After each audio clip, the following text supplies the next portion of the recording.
இப்போ பாருங்கள், இந்த கேஃபேக்கு தான் நம்ம சாப்பிட வந்திருக்கோம். ஓகே, இந்த கேஃபே தான் நம்ம சாப்பிட வந்திருக்கோம். பாருங்கள், ஆட்டி தான் பைக்கணுமா? இந்த ஸ்க்ராம்பிள் எக் பாருங்கள், 20 நம்ம ஊர் காசுக்கு, மலேசியா காசுக்கு. நம்ம ஊர் காசுக்கு 2 முட்டை ஒரு வழி கூட வராதுன்னு நினைக்கிறேன். அதான் நாங்கள் பிளான் பண்ணிட்டோம், அடுத்தது வீட்லேயே சமைச்சு சாப்பிட்ற மாரி. இந்த பேன் கேக் சொல்லவே தேவையில்ல, இது 50 வெள்ளிக்கிட்ட. மொத்தமாக நாங்கள் சாப்பிட்டதே 150 வெள்ளி வந்துருச்சு. இப்போ பிரேக்ஃபாஸ்ட்டு ஒரு 2 ஐட்டம் தான்.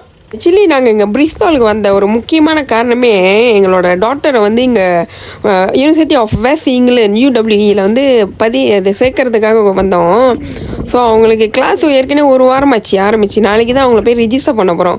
ஸோ நாங்கள் அந்த கேம்பஸ்லாம் போய்ட்டு உள்ளே சுற்றி பார்த்தோம், எங்கே என்ட்ரன்ஸு, எங்கே ரிஜிஸ்ட்ரேஷனு, அப்புறம் எங்கே போய்ட்டு அவங்க ஹாஸ்டலோட கீ எடுக்கணும், இல்லைன்னா நம்ம அப்புறம் தெரியாமல் முழிக்கணுமேனு.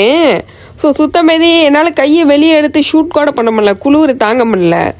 அப்படி சுற்றிக்கிட்டு தான் இதெல்லாம் அப்படி ஷூட் பண்ணிக்கிட்டு இருந்தோம். தூரத்தில் ஒருத்தர் உட்காந்துருக்காரு பாருங்க, அவர் வந்து உண்மையாலுமே பெரிய தெய்வ குழந்தை. அவர் பாருங்க, அவரோட காஸ்டியூம் எப்படி இருக்குன்னு. சரி, அவர்கிட்ட தான் போய் கொஞ்சம் விசாரிக்கலான்னு விசாரிக்க ஆரம்பித்தோம். நல்லா வந்து இது பண்ணார், கொஞ்சம் சொல்லி கொடுத்தாரு. பிளாக் ஏன்னா கேளு கேளு.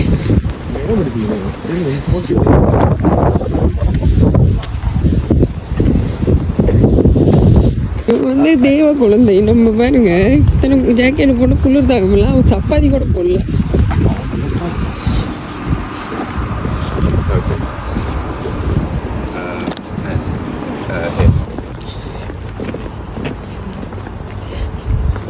உன்னோட கேம்பஸ் எங்கே இருக்குன்னு தெரியலையா, இவ்வளோ பெரிய இடத்துல. எல்லாம் 1 ஆப் 2 ஆப் அனுப்பமே தான் வந்து போய்ட்டு ஸ்கூலாக கிளாஸ் ரூமை தேடுவோம். அது இன்னமும் நாங்கள் வந்து லண்டன் வரைக்கும் வந்து கிளாஸ் ரூம் தேடுற நிலைமைக்கு வந்துட்டோம்.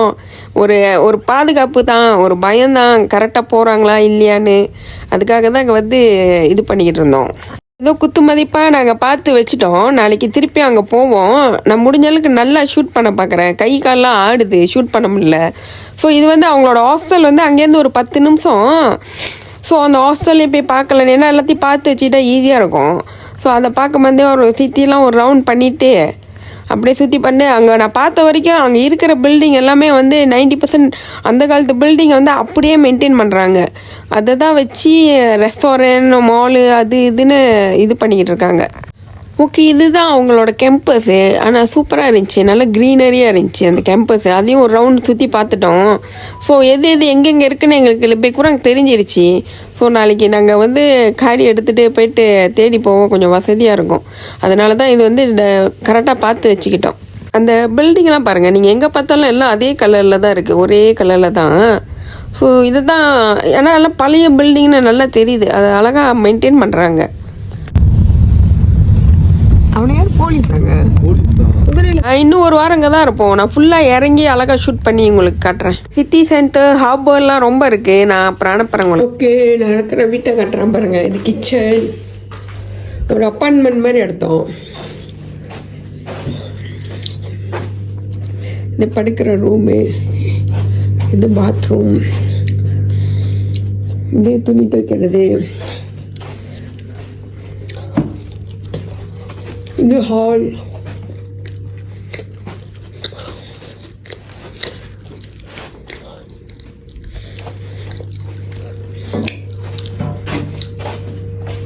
இது என்ட்ரன்ஸ்.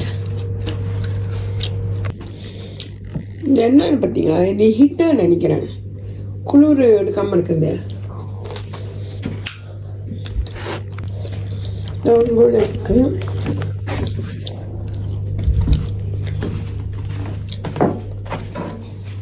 இங்கே ஒன்று இருக்கு.